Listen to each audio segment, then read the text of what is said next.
Cette problématique qu'on aborderait ce soir est aussi un problème qui occupe non seulement deux pays d'Amérique latine, sinon une bonne partie des guerres dans le monde. Chaque personne qui est là, il va faire sa présentation et après, nous allons écouter la présentation du premier livre d'une femme uruguayenne. Merci à vous tous d'être là ce soir. Nous parlerons d'un livre qui vient de paraître aux éditions Cartala, Femmes uruguayennes sous la dictature, 1973-1985. Enlèvement, viol et torture. Les silences des forces armées et de ses complices civils de l'époque au sujet de leurs crimes pendant la dictature, ces sujets-là restaient entiers. Et la grande majorité de leurs auteurs continuent de circuler librement. La grande majorité des victimes et leurs familles sont toujours privées de leur droit à obtenir justice, vérité et réparation. La plupart des jugements de la Cour suprême de justice vont en permanence à l'encontre des obligations qui incombent à l'Uruguay au titre du droit international. Nous avons entendu les témoignages d'une camarade franco-uruguayenne, Yvonne Klingler-Larnody, et le récit de Madeleine Aguerre, représentante du service Paix et Justice, qui publie chaque année un rapport sur la situation des droits de l'homme en Uruguay.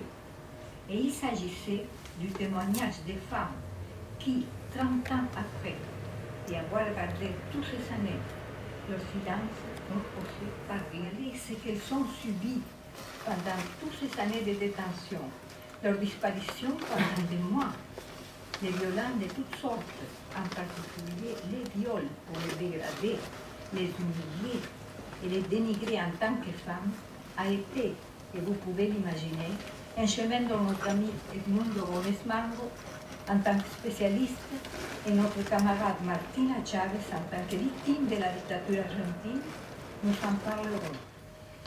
Le nouveau président Tabaré Vázquez, qui a assumé ses fonctions le 1er mars dernier, a créé rapidement un groupe de travail pour la vérité et la justice. Ce groupe a comme objectif d'enquêter sur les crimes commis pendant la dictature civilo-militaire et devra analyser les archives existantes et rechercher les informations ne peuvent plus faire face aux portes fermées depuis si longtemps à la vérité des faits. Nous ne pouvons pas penser à une société meilleure si elle est basée sur le mensonge et l'impunité planifiée. Et nous ne trouvons pas meilleur hommage à nos camarades torturés et disparus que celui de lever leur drapeau et de continuer à lutter pour une société qui sache reconnaître ses erreurs et s'engage définitivement dans le respect d'autrui. D'Yvonne m'a bouleversé. Permettez-moi de vous le dire, entre autres parce que j'ai 4 membres de ma famille qui sont restés dans les camps de concentration pendant la guerre 44-45. Donc je suis personnellement, charnellement, si vous voulez, sensible. Édition militante, hein. C'est un objectif humain et politique, si vous voulez. Bon. Mais il faut absolument diffuser ce livre. Bon. Excusez-moi de cette année.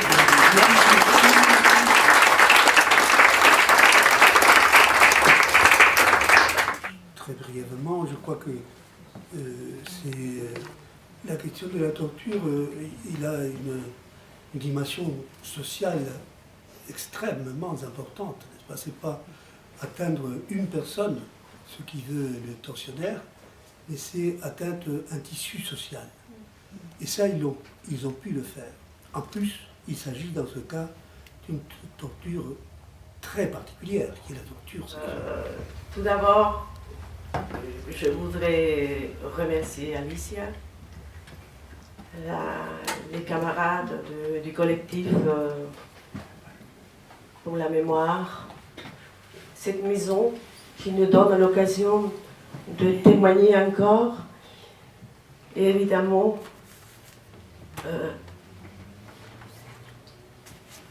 je voudrais rendre hommage aux 30 000 disparus en Argentine. Je vais vous parler de ce livre qui a été publié en 2006 en Argentine, qui malheureusement pour l'instant n'a pas été traduit, Oui, ça se fera.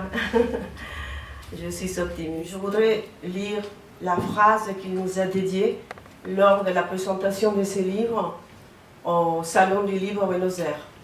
Je vais le lire d'abord en français, en espagnol et ensuite en français. Fueron son compañeras las que comparten el pan. Esto significa la palabra según su raíz latina. Este libro comparte y libera la memoria. Es la obra colectiva de muchas presas de la última dictadura argentina. Ellas testimonian de los secretos soles que escondían aquella noche. Ils ont été, ils ont compagna, celle qui partage le pain. C'est ce que signifie ce mot, selon sa racine latine. Ce livre partage et libère la parole. C'est l'ouvrage collectif de nombreuses prisonnières politiques de la dernière dictature en Argentine. Elle témoigne des soleils secrets qu'elle cachait cette nuit-là. Donc c'est le texte de l'Uruguayen Eduardo Galeano. Vous êtes vivante, mais vous sortirez folle d'ici. La prochaine fois, tu ne sortiras pas, tu iras directement à la fosse. Ces phrases résonnent dans ma tête comme une sentence implacable et définitive. Les jours de mon expulsion de mon pays, l'Argentine, vers la livre est une œuvre collective. Donc ce livre-là est une œuvre collective de 112 femmes anciennes prisonnières politiques qui ont été incarcérées en différents lieux en Argentine entre 1974 et 1983. Il essaie de rendre compte de la vie quotidienne des prisonnières politiques à travers les souvenirs, les lettres et les dessins réalisés derrière les barreaux. Au fil de ces pages, nous racontons notre expérience générale dans les prisons du pays durant les années 74-83. Beaucoup d'entre nous sommes disperses aujourd'hui à travers le monde. Nous vivons en France, en Italie et dans d'autres pays européens. Et bien sûr en Argentine, sans compter celles qui sont déjà décédées. Il porte aussi sur le système carcéral spécifique destiné à anéantir et détruire physiquement et psychologiquement les prisonniers politiques. Ainsi, il dénonce le rôle complice de l'Église en Argentine, qui a joué un rôle très important vers 1h du matin. Pendant notre sommeil, 3 de nos camarades sont transférés vers une destination inconnue.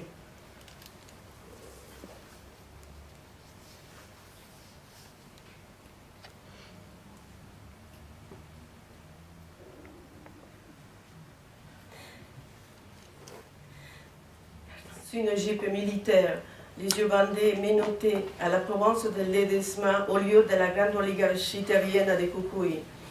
Commencent les interrogatoires accompagnés de tout type de sévices, des insultes, des menaces. Après ces séances de torture, ils me jettent ensuite dans la cellule immonde, très petite, maculée de sang. Ils m'en sortent et me jettent de l'eau dans le corps. Ils m'ordonnent de me dénuder. Je n'ai jamais su qu'ils étaient. Un militaire de haut rang, durant l'interrogatoire, me montra des photos de mes camarades déjà fusillés. Ils me terrorisent avec ces images. Ils veulent savoir mon nom, mon rang militaire, à quelle organisation j'appartiens, mon nom de guerre. Je restais là pratiquement 7 heures. Ils me transfèrent ensuite à nouveau au siège central de la police de San Pedro, où continuent les interrogatoires. Ils n'obtiendront de moi aucune information. Je vais dire un mot sur les implications de l'entreprise Ledesma. Monsieur Blaquier de l'usine Ledesma, qui est actuellement accusé par son soutien et appui logistique actif à la dictature militaire argentine. Il est accusé de crimes contre l'humanité dans les procès connus comme la nuit de la coupure d'électricité, en Argentine appelée la Noche del Apagón. En une nuit, ils font disparaître à Cucuy, à Ledesma, 400 personnes. Carlos Blaquier soit jugé. Malheureusement, il y a eu un non-lieu récemment, donc on ne sait pas ce qui va se passer. Ce que voulaient les camarades, et que nous le voulons toujours, une société sans pauvreté, sans enfants dans la rue, une société avec dignité et justice. Hasta la victoria siempre.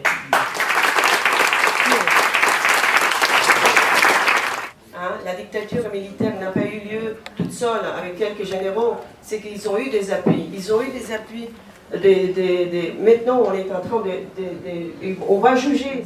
Mais par exemple, quand vous avez parlé des apagones, enfin des extinctions de lumière, moi, il m'est déjà arrivé, sans le savoir, par exemple, quand la lumière s'éteint dans un lieu où j'ai vécu, d'avoir une peur panique. Et je pense qu'il y a beaucoup de ces choses qui ont circulé dans la société, qui nous traumatisent. Et quand on se demande pourquoi est-ce qu'on n'a pas pu en parler, parce qu'il nous faut du temps, parce que regardez dans quel état on est. Et en même temps, c'est super important de pouvoir, par exemple, quand vous mettez à pleurer, que nous puissions pleurer ensemble. Et c'est pas grave, et c'est absolument nécessaire. Et qu'on ne cherche pas à remettre des mots sur les pleurs ou à voir comment on va repartir. Même le silence, de pleurer ensemble, de se taire ensemble, de commencer à juste être ensemble autour de ce traumatisme immense et qui est loin d'être fini puisqu'on est encore tous très abîmés. Et merci beaucoup parce que sans faire ça, si vous ne faites pas ça vous pendant que vous êtes vivant, c'est nos générations à nous. Moi voilà, j'ai 40 ans aujourd'hui et du coup les générations derrière, mes enfants qui sont abîmés par ricochet. Si on n'en parle pas, on n'en guérira pas. Si on ne pleure pas, on ne pourra pas en parler. Et ensemble...